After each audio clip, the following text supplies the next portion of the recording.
Today is God's Day, a day to fully worship God. Karon ang adlaw sa pagsimba sa atong Ginoo. So, sayo kay miniabot sa simbahan, kay mag-practice akong bana sa iyahang bass guitar, sir na. O naa na mi, kompleto na mi, na si Pastor, na si CJ, ako, o Jimmy, si Nika. Okay na mi upat na naging mi. Human sa mas na uban sa amua ang mga youth kay si Juros, si Mary o si Camille kay didto mag-feeding. So sila ang youth man ang sponsor, so ila ng time para mag-feeding sila. So di ana padong na mi uli ani pero mamalit pa mi sa Clarin. Mintras na malit, ni si Jimmy, nagchika-chika pa ang mga youth. So, naabot na sila. Naabot na mi. Uban niya po ang mga youth. Diyan, naabot po si GR. Diyan, nagkudkod na sa Globe para sa binignit nga feeding karong adlaw, Sunday. So, na Sister Cecil, na si Itzki, diapod si Marlo. Tabang po siya gluto para sa prayer meeting diri sa balay po. Diretso na po na siya nga prayer meeting. From feeding, ikan sa youth, prayer meeting na padayon. Di akong bana ang chief cook nila.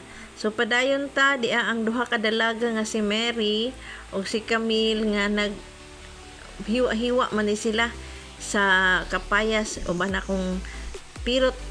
So di after nila hiwa, di na po sila nag tudlo sa mga batanon sa mga bata nga feedinganan sa nga taga-kaluwasan.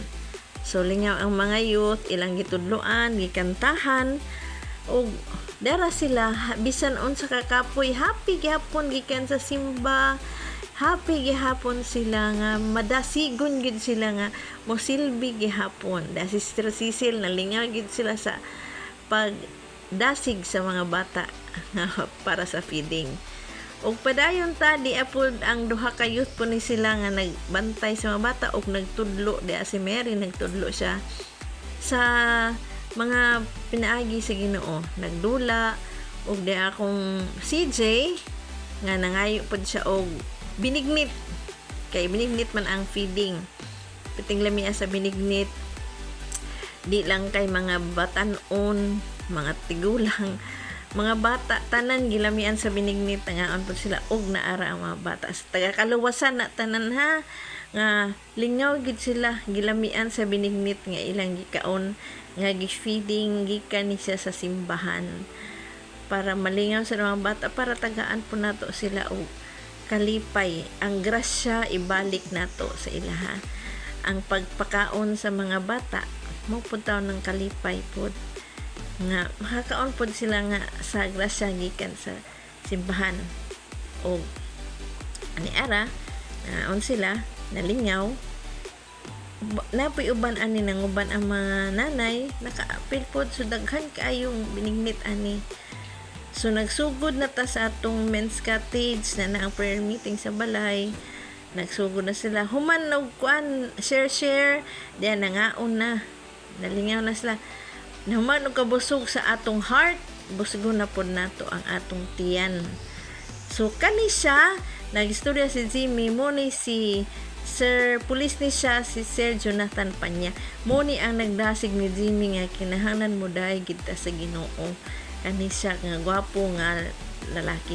Og human ato sa pagkaon og pagkaon sa atong espiritu og sa atong tiyan nagbabay na sila og maora ka to guys porta mo lakad we have James 5:16 confess your sins to each other and pray for each other so that you may be healed. Goodbye guys, thank you for watching. Bye bye, to God be the glory.